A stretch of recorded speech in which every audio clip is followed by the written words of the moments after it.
Essa excelência para o marketing, para a captação e para a área de produto e experiência do cliente.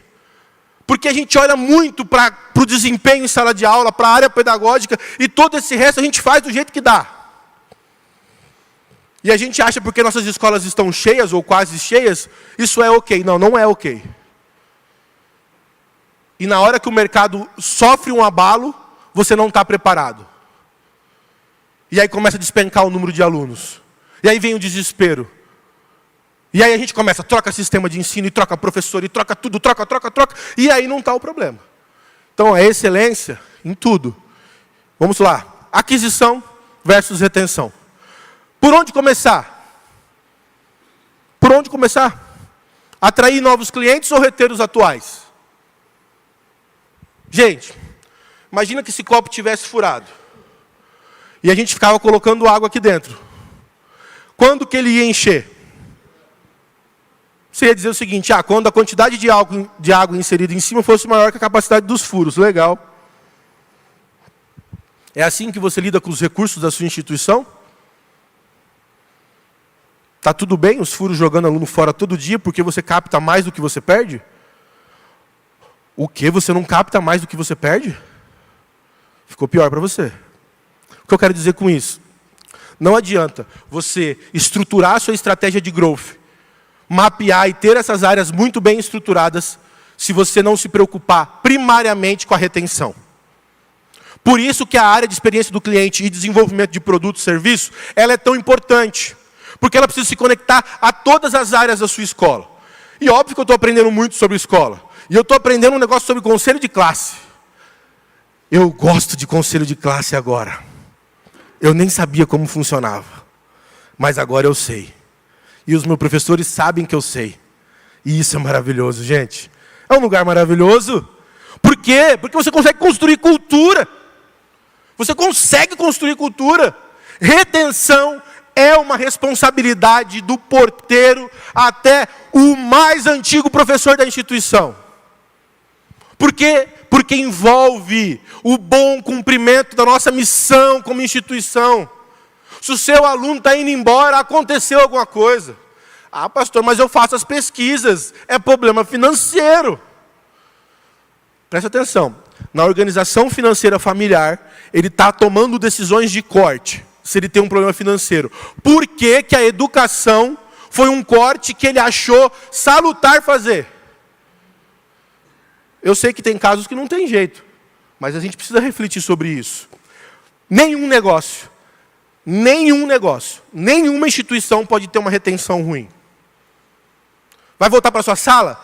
Você vai escrever no quadro que tem na sua sala qual métrica de tração você vai definir para calcular a sua retenção. E você vai colocar uma meta para em um ano melhorar em 30%. Vou te dar uma dica, presta bem atenção. Eu não trouxe essa planilha, mas eu vou falar agora porque eu acho que esse negócio é importante. Você vai dividir o seu ano em ciclos. Eu sugiro 2 em 2 meses, ok? No primeiro bimestre, você vai colocar todas as quantidades de aluno por segmento. Segmento, primeiro bimestre, certo? E você vai vindo bimestre por bimestre, colocando o número de alunos até o último bimestre. E você vai fazer isso sobre os últimos 12 meses. Depois que você colocar o número de alunos, você vai transformar em percentual. Ok? Depois é power timing, né? Depois que você olhar esses percentuais, você vai identificar em qual bimestre cada segmento tem o maior índice de evasão. Espera aí. O meu infantil, no terceiro bimestre, perdeu 13% dos alunos.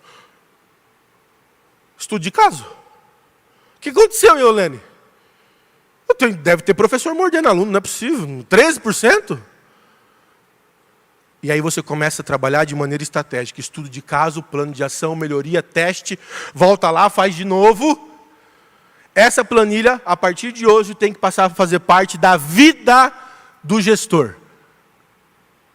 Se você é um gestor e não acompanha a retenção da sua escola de maneira meticulosa, você está decidindo não olhar para aquilo que é importante. E isso pode custar caro, muito caro. Vamos lá, a retenção está muito ligada ao PMF. Porque se eu tenho um produto que atinge o meu mercado de maneira assertiva, a retenção é boa. Se eu tenho uma retenção baixa, o meu produto que atinge o mercado não atinge tanto assim. Então, a relação entre retenção e o meu PMF, ela é clara. 4 formas de você mensurar o seu PMF, a sua qualidade de retenção.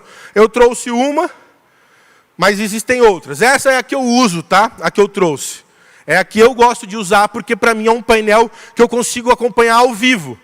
Eu tenho um dos núcleos do Gustavo, chama-se retenção. Então ele lida com todos os desistências, transferências e trancamentos, no caso do ensino superior. Nenhum aluno desiste, transfere ou cancela sem passar por aquele setor, porque aquele setor é o treinado, capacitado e preparado para lidar com esse tipo de situação. Então lá eu consigo ter o dado ao vivo do que está acontecendo do processo de saída dos meus alunos. E o meu painel mostra o percentual e como isso está mudando ao vivo. Um delay o quê? De 1 dia, 2 dias. E eu consigo mensurar, inclusive com os últimos anos. E eu consigo identificar por que isso acontece. E talvez eu vou investigar, e Olene, eu vou dizer que os livros do 2º bimestre do meu material de ensino da série tal não atenderam as expectativas dos pais. Ou eu vou identificar que o professor da sala tal, item C, cansou, teve um problema emocional, está vivendo uma separação no casamento e aquilo afetou a relação dele com a turma. Gestão estratégica. Bem, vamos falar sobre 4 formas de você mensurar a sua retenção, né? Vamos lá. Primeiro você precisa definir 2 coisas. Métrica de valor. Qual é a ação que o seu cliente faz que gera valor para o seu negócio? Eu posso te adiantar. Matrícula. Quando ele senta o dedo ali e assina o contrato já. Isso gera valor. Mas, deixando a brincadeira de lado, obviamente que o de matrícula é o primeiro que você precisa fazer, ok? Mas você pode fazer sobre outros elementos. Qual a atitude, qual a ação que você espera do seu cliente que agrega valor no seu negócio? E aqui eu pergunto, qual cliente? Família ou aluno? Dá para fazer dos 2 também. Aqui eu estou falando mais da família, que são os tomadores de decisão. E a frequência? É anual. Colégio é anual. Quantos anos a criança pode ficar dentro das nossas instituições, se for do infantil ao médio? Você consegue, definindo métrica de valor e frequência, mapear os últimos 5 anos. Quando você mapear os últimos 5 anos, é fácil. Quem tem uma secretária escolar boa, faz rapidinho, Olene. É rapidinho, é só querer fazer. E aí você vai conseguir olhar para isso de maneira adequada. Aqui eu trouxe alguns exemplos, na verdade faz parte da construção de produto, de outro conteúdo, mas eu quis deixar. O Airbnb, vou comparar o Airbnb e o Uber. O Uber espera que você feche a corrida, mas o Uber não espera que você feche uma corrida por ano. A métrica de valor é essa, mas a frequência de uso é outra. O Airbnb não. Você pode entrar no aplicativo quantas vezes você quiser, mas a métrica de valor é outra. Agora pega um aplicativo de notícias. Se você entrou nele, já computou, porque você já teve acesso às notícias. O que eu quero dizer com isso? Tá? É importante a gente entender que o nosso negócio é particular. E está tudo bem, desde que a gente respeite essas particularidades. Então eu tenho matrícula, frequência anual. Eu posso desenvolver muitas outras, mas essa é a central. Beleza. Faz uma análise 360 dos últimos 5 anos. Por série. Tem professor que deu aula nesses 5 anos, chega na turma. Os números vão gritar nos seus ouvidos. PMF por retenção. Uma vez que você decidiu a métrica de valor e a frequência, você pode trabalhar um pouquinho como payback time. Aqui, o payback time é um pouquinho mais delicado. Eu vou explicar, se você tiver dúvida depois, manda um WhatsApp para mim, que eu te mando a forma de construir ele, porque envolve cálculo, ok? Mas, basicamente, você vai pegar o custo de aquisição de cliente. Quem aqui tem e sabe o valor do seu CAC, custo de aquisição de cliente? As startups lá brilham nisso, né? Não tem jeito. 2 irmãos, 2 instituições. Então é um problema entre nós, ok? Por quê? Porque você precisa, é elementar, é fundamental hoje você entender quanto custa o seu cliente. Quanto custa para ele estar matriculado e validado, ok? O que entra nessa conta? Vai depender de cada estratégia de gestão, mas basicamente tudo que você investe para trazer ele. Tudo. Chega no final do ano, você starta aquele monte de reforminha para os pais na visita guiada ver o colégio bonitinho. Entra. Equipe de marketing, entra. Gasto com tráfego pago, entra. Banner, outdoor, shop, tudo entra. E aí você vai ter o seu custo por lead. Quanto você gastou para gerar 1000 leads? Eu gastei, sei lá, R$1 por lead. Quanto você gastou para gerar 300 conversões? Custo de aquisição do cliente. Eu gastei X reais. 3 alguma coisa. Quando você chega no seu custo de aquisição de cliente, você consegue fazer uma conta com o seu LTV, que é o que o seu cliente gera de riqueza no período de vida dele, até ele precisar fazer uma nova compra. 1 ano, no nosso caso. Então, quanto que o seu cliente gera de receita, seu aluno, dividido pelo custo de aquisição de cliente. Se for menor que 1, você tem um problema. Se for maior que 1, você tem uma boa relação de custo. Mas no colégio, eu sugiro, após fazer a conta de o que ele gera de riqueza, menos dividido pelo custo de aquisição, você subtrair o percentual de impacto de custo aluno. Porque você tem esse dado, quanto custa cada aluno por mês sentado na carteira da sua escola. E aí você vai chegar num olhar mais apurado do seu payback time. Que é o quê? O tempo que eu demoro para recuperar o investimento que eu fiz para adquirir mais um aluno. E aí eu te sugiro você trabalhar para diminuir esse tempo. Como você diminui isso? Você sendo mais rápido no processo de captação, otimizando recursos. Jader, qual que é um tempo bom para a escola? Eu digo que escola que trabalha com mais de 2 meses de payback time está com um grande problema para resolver. Ideal, 1 mês. Porque o nosso mercado é muito distinto. Não dá para nós trabalhar com mais de 10% de gasto no CAC, o custo de aquisição de cliente. Em outros mercados, lá na startup, às vezes chega até 12 meses. O nosso não dá.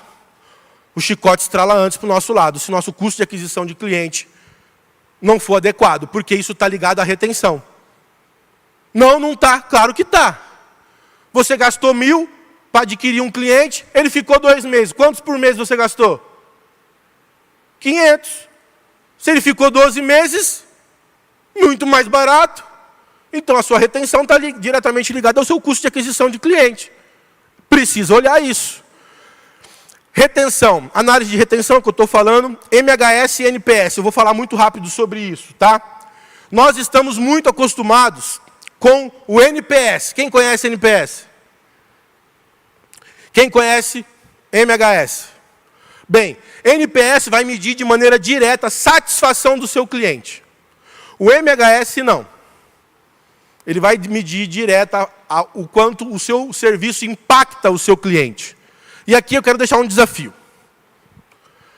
Eu quero desafiar para que todas as instituições que aqui estão voltem para casa, está encerrando o 1º semestre, ok? Façam uma pesquisa de MHS. Olha que pergunta simples. Como você se sentiria se não pudesse mais matricular o seu filho no Colégio Batista? Muito desapontado? Um pouco desapontado? Não faria diferença? Não sei responder porque já estou vazando.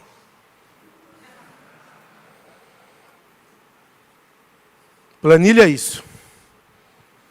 E se você não tiver 40% no mínimo de desapontados, a barba tem que ficar de molho. Porque você está prestes a ter um índice de retenção baixo. A galera vai embora. E isso aqui é muito importante também para quando eu falo de desenvolvimento de mercado. É uma pergunta? Faça, por favor.